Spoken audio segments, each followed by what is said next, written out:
அனைவருக்கும் வணக்கம். நாளைக்கு அதாவது 13ஆம் தேதி செப்டம்பர் சனிக்கிழமை அன்னைக்கு பார்த்தீங்கன்னா திருச்சியில் ஒரு சர்க்கஸ் நடக்க போகுது. தாவேகாக்காரங்க நிறைய பேர் எல்லாருமே என்ன சொல்லுவாங்க அப்படின்னு பார்த்தீங்கன்னா அது வந்துட்டு ஏதோ பிரச்சாரம் அப்படின்னு தான் சொல்லுவாங்க. அதை நம்பாதீங்க. Circus circus circus. முதல்ல விஜய் அவர்கள் பயணம் செய்ய போகிற அந்த வாகனம் இருக்குது இல்லையா, அந்த வாகனத்தை நம்ம வந்து பார்த்துருவோம். இதுதான் அந்த வாகனம். இந்த வாகனத்துடைய மதிப்பு சில பல கோடிகள் வருமாங்க. ஐயோ, என்ன ஒரு எளிமையான மனிதர். இளைய காமராஜர் அப்படின்லாம் சொன்னாங்க. இளைய காமராஜரின் எளிமையை பார்த்து வியக்கிறேன் நான். அப்புறமா இந்த பஸ்ஸோடைய கலரை பாருங்களேன். காவி கலர் தான் டாமினேட் பண்ணுது பாருங்க.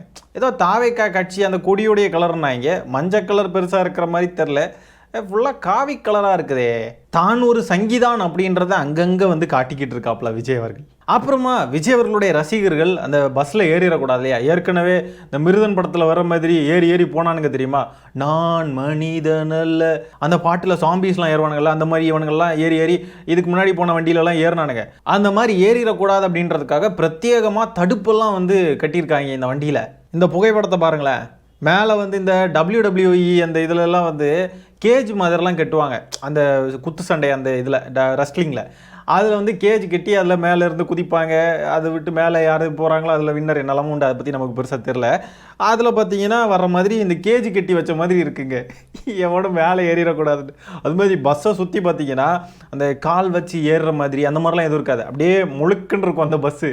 ஏன்னா இவனுங்க வந்து அந்த மேலே வரைக்கும் போயிட்டானுங்கன்னா எப்படினாலும் மேலே போயிடுவானுங்க. ஆனால் எனக்கு தெரிஞ்சு இவ்வளோ பாதுகாப்பாக ரெடி பண்ணியுமே இதுக்கு மேலே ஏறுவானுங்க அப்படின்னு எனக்கு தோணுதுங்க. இவனுங்களுக்கு பயந்து விஜய் அவர்களே இவ்வளோ பாதுகாப்பாக இவ்வளோ தடுப்பு கிடுப்புலாம் வச்சு ரெடி பண்ணியிருக்காரு பஸ்ஸனா, அப்போ காவல்துறை யோசிக்க மாட்டாங்களா? இவனுங்களுக்கு பெர்மிஷன் கொடுக்கலாமா வேணாமா, இவனுக்கு இந்த இடத்துல கொடுக்கலாமா, இல்லை இவனு என்னெல்லாம் பண்ணுவானுங்கன்னு யோசிக்க மாட்டாங்களா? மற்ற கட்சிக்காரங்களுக்கெல்லாம் எதிர்கட்சிக்காரங்களை பார்த்து தான் பயம். ஆனால் விஜய் அவர்களுக்கு மட்டும்தான் தன்னோட சொந்த கட்சிக்காரங்களையே பார்த்து பயம். நாளைக்கு இந்த தற்கொலைகளுடைய அலப்பறைகள்லாம் இந்த காணொலியில் வர்றது போல தான் இருக்க போகுது.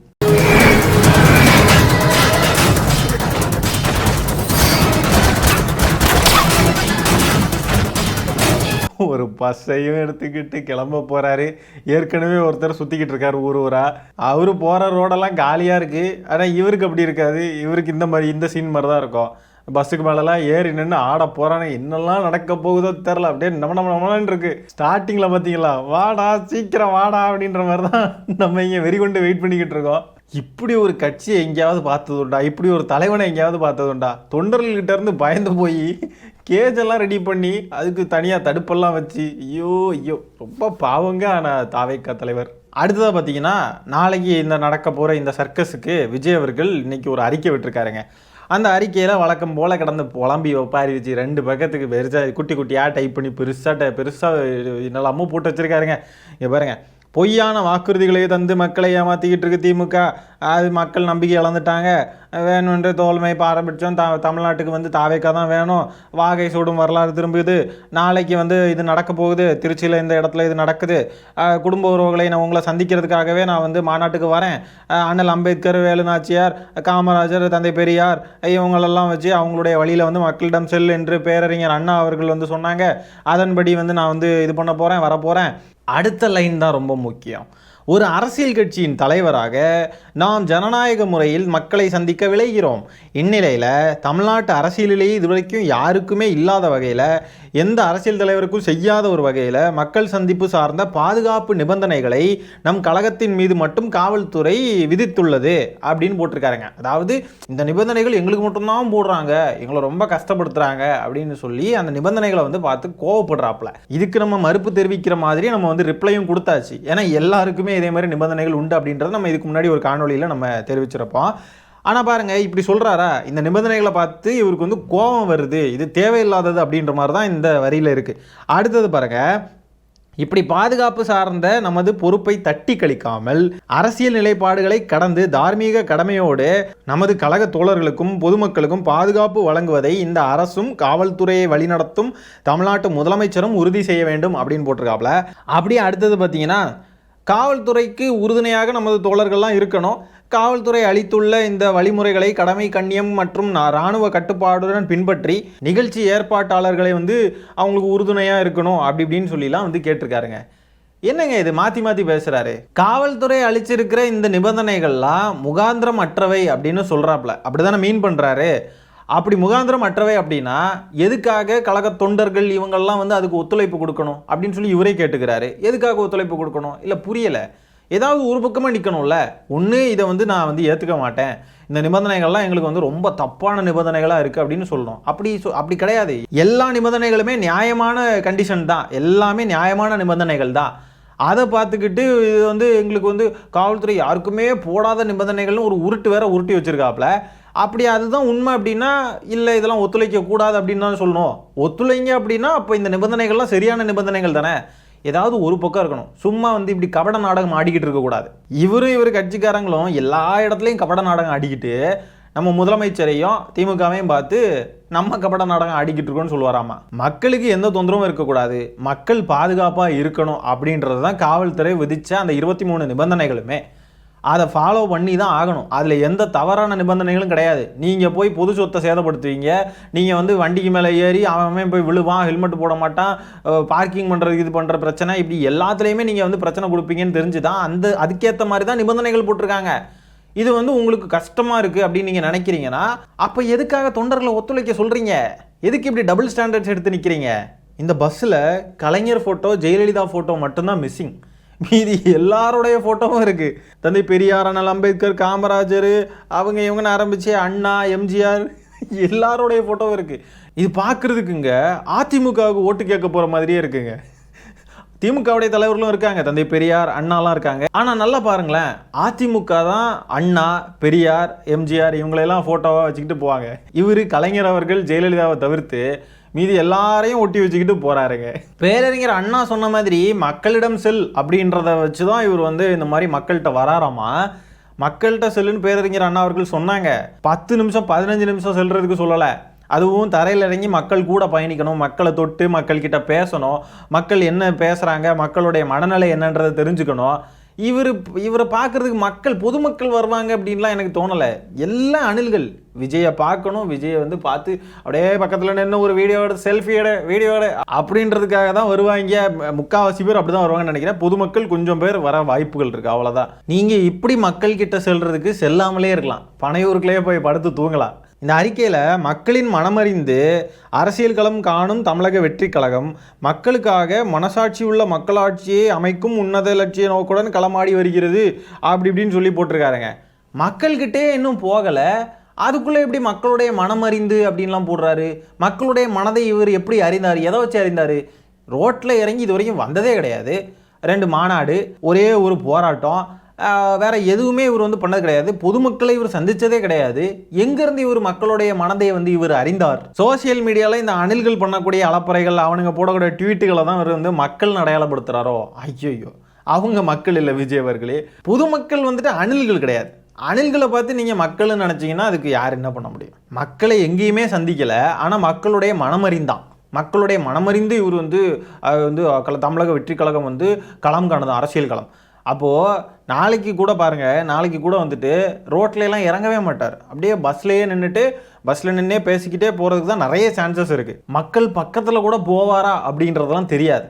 அந்த அளவுக்கு எலைட்டான ஒரு மனிதர். சாதாரண மக்களுடைய, எளிய மக்களுடைய கஷ்டங்கள், பிரச்சனைகள் என்ன அப்படின்றதெல்லாம் அவருக்கு எப்படி தெரியும்?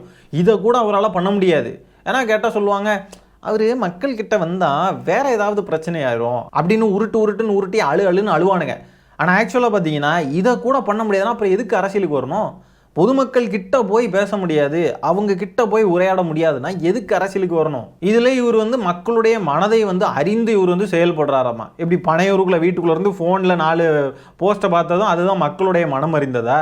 எனக்கு தெரிஞ்சு விஜய் அவர்கள் இந்த அணில்கள் கிட்ட இருந்து தப்பிக்கணும் அப்படின்னா இந்த பஸ்ஸை மாடிஃபை பண்ணுறது, கிரீஸ் தடவை இதெல்லாம் விட்டுட்டு இனிமேல் வந்து இரும்பில் ஏதாவது ட்ரெஸ் சேஞ்சு போட்டுட்டு வந்தால் கரெக்டாக இருக்கும். இரும்பிலே ஒரு உடையை போட்டுக்கொண்டு வாங்க அனில் ப்ரோ. இந்த வண்டியை பார்க்கறதுக்குங்க இதுவும் ஆன்டி சோம்பிஸ் வண்டி மாதிரி இருக்குல்ல. ஆன்டினா ANTI, ஆன்டி சோம்பிஸ். நீங்கள் வந்து செந்தில்வேல் அவர்கள் சொன்னதை பற்றி இது பண்ணக்கூடாது. ஆன்டி சோம்பிஸ் வண்டி மாதிரி இருக்குது பாருங்கள். சோம்பிகள் ஏறக்கூடாது அப்படின்னா அந்த வண்டி எப்படியெல்லாம் இருக்கணுமோ அப்படி ரெடியாக இருக்குங்க இந்த வண்டி பார்க்குறதுக்கு.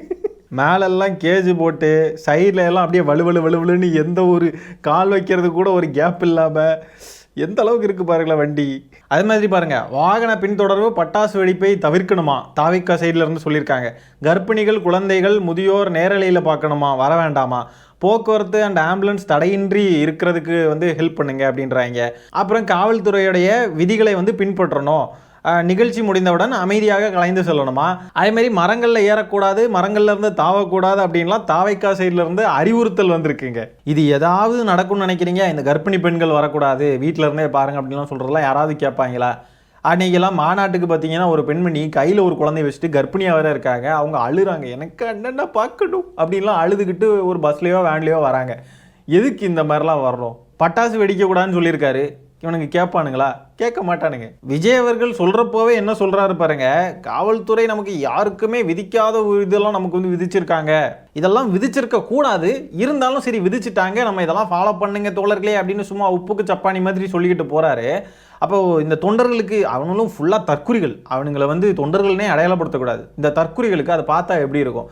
அப்போது நமக்கு மட்டும்தான் இந்த மாதிரிலாம் நிபந்தனைகள் விதிச்சிருக்காங்க, இதெல்லாம் நம்ம ஃபாலோவே பண்ணக்கூடாதுன்னு சொல்லிட்டு எதையுமே ஃபாலோ பண்ண மாட்டானுங்க பாருங்கள். இவருடைய சந்திப்பு நடைபெறக்கூடிய பகுதிகளில் இருக்கக்கூடிய கட்டடங்கள், சுவர்கள், மரங்கள், கம்பங்கள், மின் கம்பங்கள், இதில் எதுலையுமே ஏறக்கூடாது அப்படின்னு சொல்லி தாவேக்காவுடைய தலைமை அறிவுறுத்தியிருக்கு. இப்படி ஒரு கோமாளி கட்சியை எங்கேயாவது பார்த்துருக்கீங்களா? இப்படியெல்லாம் கட்சி தொண்டர்களுக்கு ஒரு அறிவுரை வழங்கக்கூடிய கட்சி எங்கேயாவது பார்த்துருக்கீங்களா? இது மட்டும்தான், இந்த தாவேக்கா மட்டும்தான் 1ஆம் நம்பர் கோமாளி கட்சி. எனக்கு தெரிஞ்சு விஜய் அவர்கள் இரும்பு ட்ரெஸ் போட்டுட்டு வந்தாலும் என்ன பண்ணலாம், இன்னொரு ஸ்டெப்பாக என்ன பண்ணலான்னா, வண்டி ஃபுல்லாக கிரீஸ் தடவலாம். வண்டி டயரில் இருந்து வண்டியை சுற்றி வந்து கிரீஸ் தடவிட்டு போனார்னா சூப்பராக இருக்கும். அணில்களால் ஏறவே முடியாது, கம்பியை கூட ஏதாவது பண்ணிடுவானுங்க. ஆனால் வண்டியில் வந்து அப்படி ஏற முடியாது, ஏன்னா வண்டி வந்து இப்படி பிடிக்கிற மாதிரி இருக்காதுல்ல.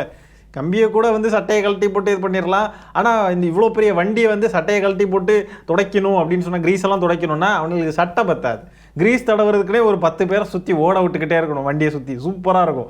கிரீஸ் எவனாவது இது பண்ணி எடுக்கிறான், சட்டையை கழட்டிலாம் துடைக்கிறான் அப்படின்னு சொன்னால் ஜக ஜம் இந்த நாடோடிகள் படத்தில் வர மாதிரி வண்டியோடையே ஓடி போய் இதை கிரீஸை தொடங்க நம்ம ஏறுவோம்லாம் ஏறுறானுங்க அப்படின்னு வச்சுக்கிட்டா கூடவே ஒரு 10 பேரை ஓட விட்டீங்க, கிரீஸ் டப்பாவோட ஓடினானுங்க அப்படின்னா அதை அப்படியே வண்டியில் பூசி எவனையும் ஏற விடாமல் பண்ணலாம். விஜய் அவர்கள் பாதுகாப்பாக மேலே நின்றுக்கலாம்.